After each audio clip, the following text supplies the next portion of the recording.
Assalamualaikum warahmatullahi wabarakatuh. Perkenalkan, nama saya Guspa Putri Khalifah, NIM 222230012. Di sini saya akan membahas materi yang membahas tentang penyajian data dan distribusi frekuensi. Langsung saja, distribusi frekuensi. Salah satu cara untuk mengatur, menyusun, atau meringkas data. Nah, jadi dengan distribusi frekuensi, maka kita akan mudah membaca data, soalnya sudah berbentuk ringkas. Distribusi frekuensi adalah susunan data menurut kelas-kelas interval tertentu atau menurut kategori tertentu dalam sebuah daftar. Nah, nanti kita ada kelas-kelasnya. Nah, selanjutnya ada jalannya data dalam distribusi frekuensi. Nah, yang pertama itu kita dapat datanya.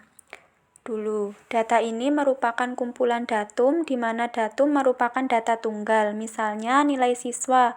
Misalnya diolahlah menjadi data mentah. Nah, kalau data mentah ini data yang sudah terkumpul akan tetapi belum terorganisir. Misalnya kita udah dapat nilai-nilai semua siswi di kelas berapa misalnya tapi belum terorganisir. Nah, lalu dilakukanlah array. Array ini suatu peraturan data mentah yang disusun berurutan dari yang terkecil hingga yang paling besar.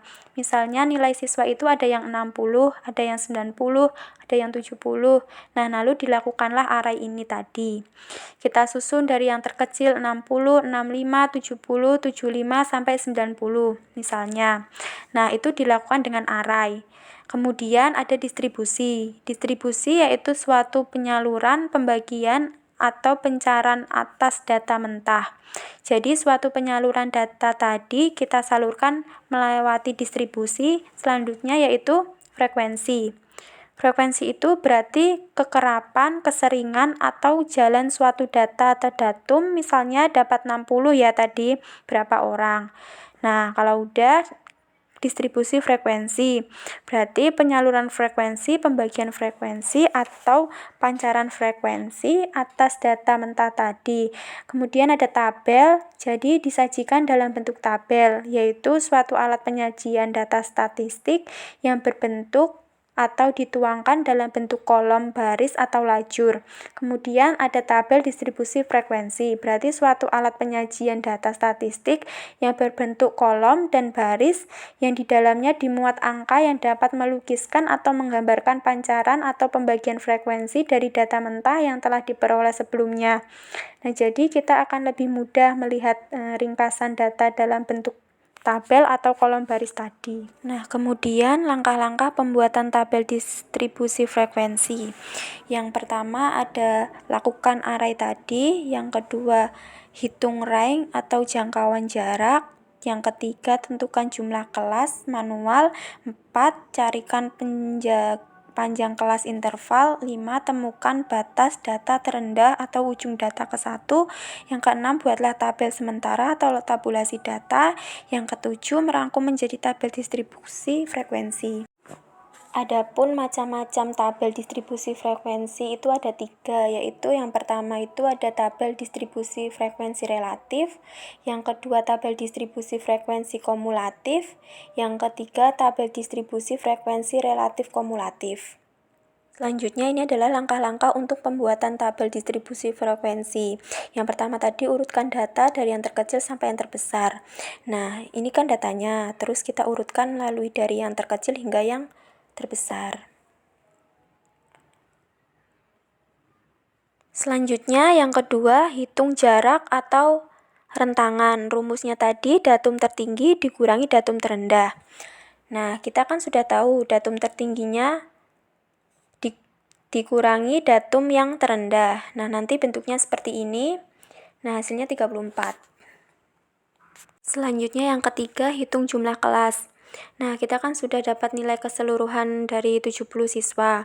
Maka rumusnya seperti ini.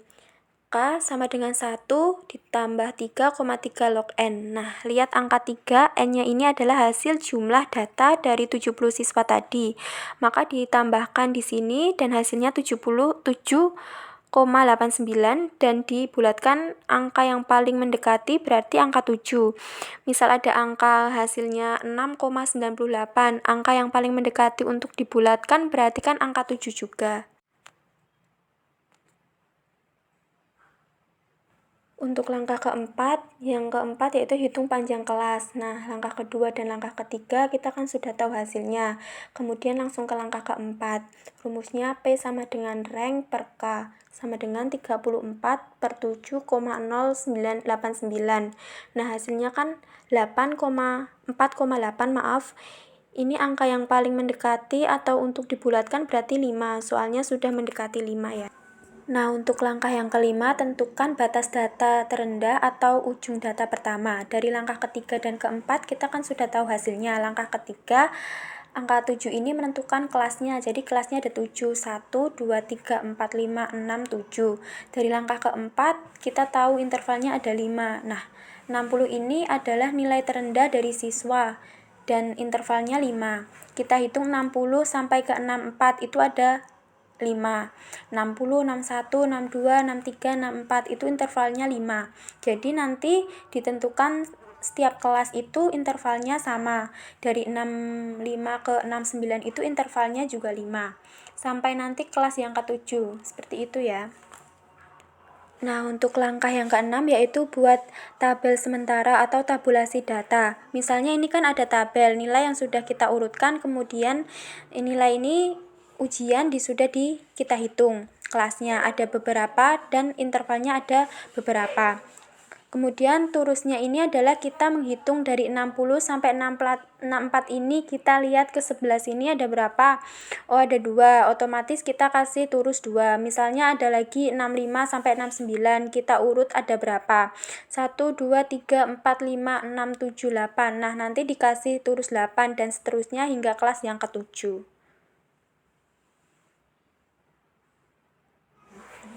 Kemudian langkah yang terakhir yaitu membuat tabel distribusi frekuensi.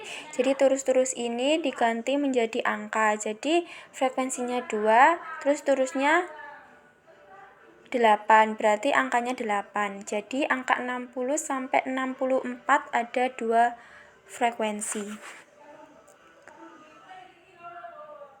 Nah, di depan tadi kan udah dijelaskan tabel distribusi itu ada 3. Nah, yang ini itu tabel distribusi frekuensi relatif. Frekuensi dinyatakan dengan banyak data yang terdapat di dalam setiap kelas. Jadi, dalam bentuk absolut, jika frekuensi dinyatakan dalam bentuk persen, maka diperoleh daftar distribusi frekuensi relatif F persen. Nah, jadi angka 2 ini dijadikan angka persen. Nah, misalnya tadi frekuensinya ada 2, berarti 2 dibagi 70. 70 ini adalah keseluruhan, angkanya dikali dengan 100. Otomatis dapat persennya. Nah, berarti 2,86%. Nah, nanti dihitung secara manual.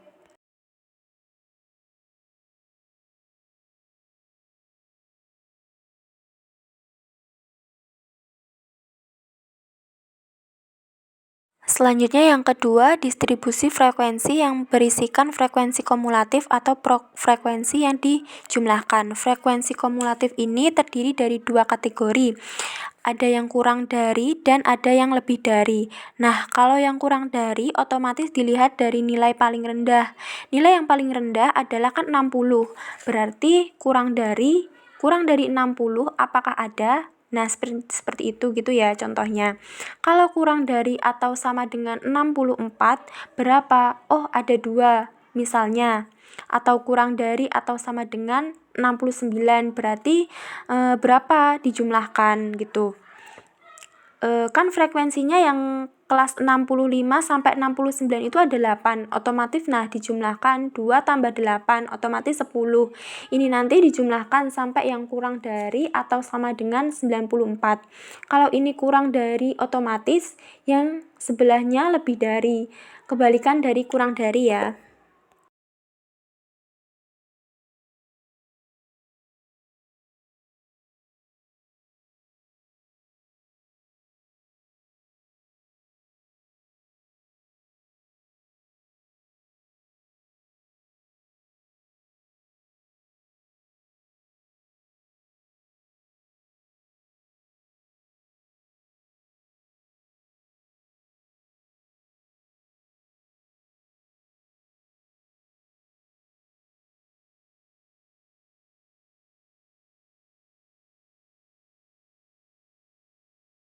Nah, selanjutnya data tersebut dimasukkan ke dalam diagram batang. Nah, misalnya nilai 60 sampai 64 frekuensinya ada 2.